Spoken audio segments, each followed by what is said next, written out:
பின்னது உலகம், அதனால் உழந்தும் உழவே தலை.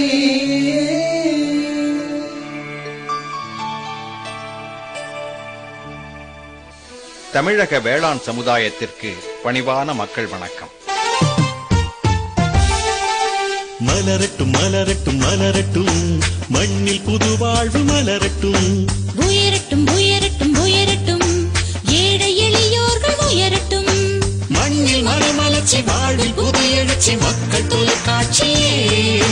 மாறும் காலங்களில் மலரும் பூமி இது, இதுவே ஊரக வளர்ச்சி. மலரட்டும் மலரட்டும் மலரட்டும், மலரும் பூமி இங்கு மலரட்டும்.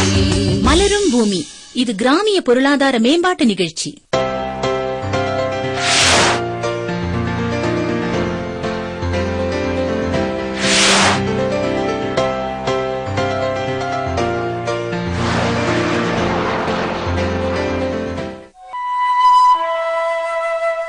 இன்றைய வளர்சோலையில் ஒரு புதிய வகை தாவரம் உங்களுக்கு அறிமுகமாகின்றது.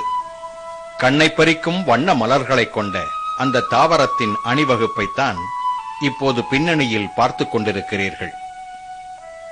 அடீனியம் என்பது இதன் பெயர். பாலைவன ரோஜா என்று அழைக்கப்படுகின்றது.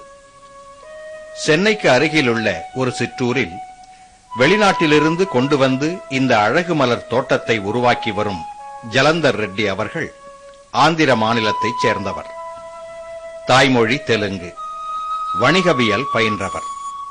முதல் ஆர்வம் 10 ஏக்கர் பரப்பளவில் வேளாண் காடு வளர்ப்பு. அதன் பிறகு 5 ஏக்கரில் அடீனியம். இவரது திட்டமிட்ட செயல்பாடு என்ன? நம்ம இந்தியாவில் இருக்கிற 1000 வகை மரக்கன்றுகள் கலெக்ட் பண்ணி ஒரு இடத்துல வளர்த்து பார்க்கணும் என்ற ஒரு முடிவோட இதை ஆரம்பித்தோம். கிட்டத்தட்ட 500லேருந்து 600 ஸ்பீசிஸ் வரும் கலெக்ஷன் பண்ணி நட்டிருக்கிறோம். சில ஸ்பீசிஸ் நம்ம வெயிலுக்கு வராமல் 100-150 ஸ்பீசிஸ் வரும் இறந்து போச்சு. இருக்கிற ஸ்பீசிஸ் எல்லாமே கிட்டத்தட்ட 10லேருந்து 12 அடி உயரம் வந்திருக்கிறது.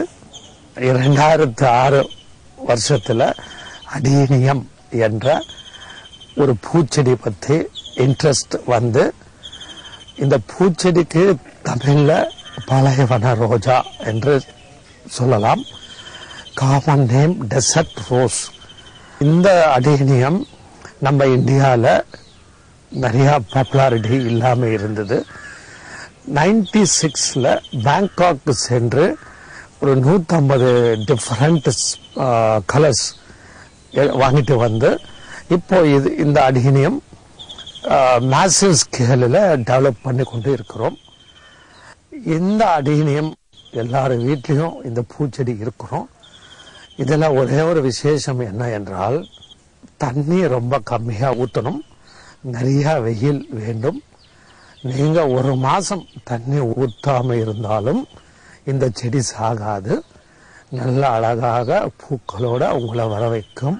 ஃபார் எக்ஸாம்பிள் ரோஜா பூவில் உங்களுக்கு 100லேருந்து 150 கலர் இருக்கு.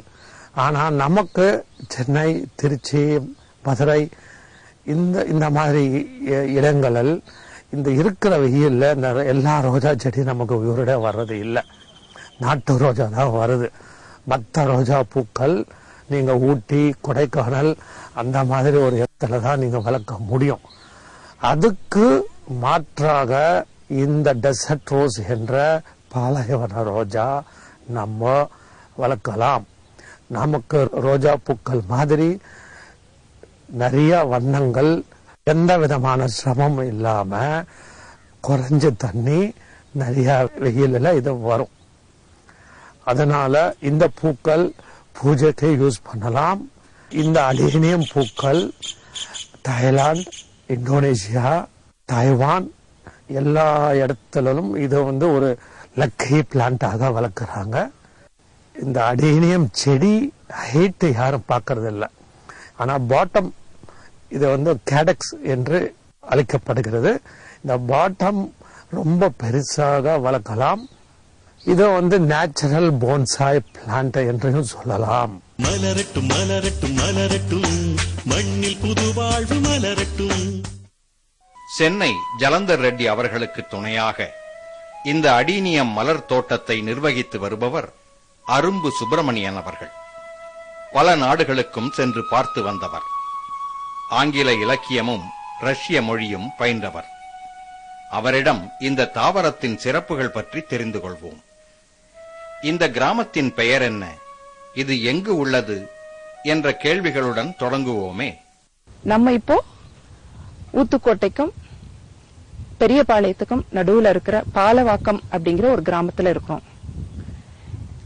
இந்த பகுதி, அதாவது இங்க நாங்க விளைச்சல் செஞ்சு கொண்டிருக்கிற இந்த பகுதி வந்து 15 ஏக்கர் நிலப்பரப்பை கொண்டது.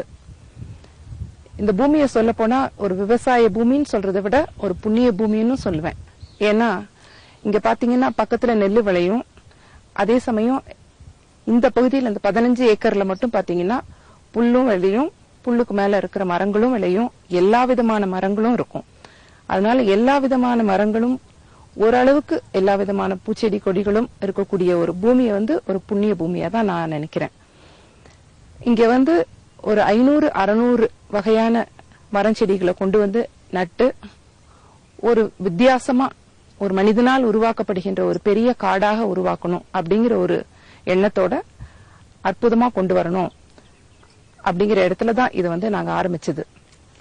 இதுக்கு முன்னாடி 1980க்கு முன்னாடி வரைக்கும் இங்க நெல்லு வளர்ந்துகிட்டு இருந்த ஒரு பூமி தான் இது. ஆனா இப்படி விதவிதமா மரங்களை கொண்டு வந்து நட்ட பொழுது இங்க இருக்கிற கிராமத்து ஜனங்கள் எல்லாருமே எங்களை பார்த்து என்ன கேட்டாங்கன்னா, ஒரு அனுபவமும் இல்லாதவங்க இப்படி கொண்டு வந்து மரம் செடி கொடிகள்லாம் நடுறாங்களே நெல்லு விளையிற பூமியில போய் அப்படின்னு. மரம் செடி கொடிகள் மேல ஒரு அன்பும் காதலும் அளவுக்கு மீறிய ஒரு ஆசையும் இருந்ததுனாலதான் நெல்லை விடவும் எல்லா விதமான மரங்களும் செடிகளும் கொடிகளும் இங்க வளரணும் அப்படின்னு ஆசைப்பட்டு உருவாக்கப்பட்ட இடம் தான் இந்த பூமி. இப்போ இங்க வந்து 2 பகுதியா இங்க பிரிக்கலாம் இந்த இடத்த.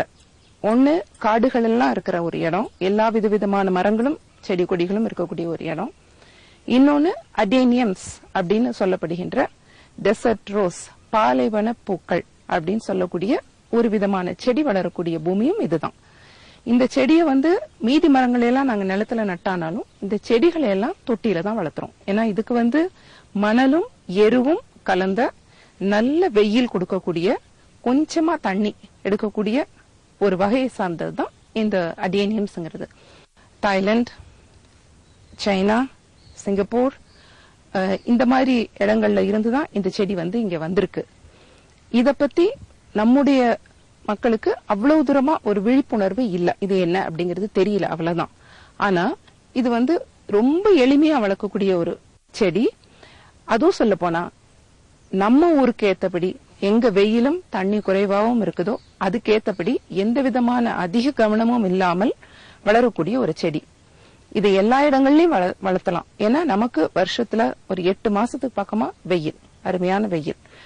அதனால இத வந்து ஒரு தொட்டியில வச்சு மணலும் எருவு மட்டும் போட்டு இத நட்டு வச்சுட்டு வாரத்துக்கு 2 தரமோ 3 தரமோ தண்ணி இறங்கி போற மாதிரி இத செடிய வச்சிட்டீங்கன்னா அது பாட்டுக்கு பூத்துக்கிட்டே இருக்கும். ஒரு வருஷத்துக்கு பாத்தீங்கன்னா 8 மாசத்துக்கு இந்த செடி அருமையா பூத்துக்கிட்டே இருக்கும்.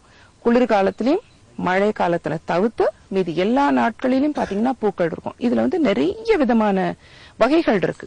பூக்கள் வந்து விதவிதமா இருக்கு. விதவிதமான வண்ணங்கள்லயும் அழகா கொண்டு வந்திருக்காங்க. அழகா நம்ம வந்து கிராஃப்டிங் மூலம் கொண்டு வந்து செய்யலாம். இதுக்கு வந்து நேச்சுரலாவே இதனுடைய அமைப்பு பாத்தீங்கன்னா இயற்கையாவே ஒரு பொன்சாய்க்கு ஏத்த ஒரு அமைப்பு கொண்ட ஒரு செடி இது.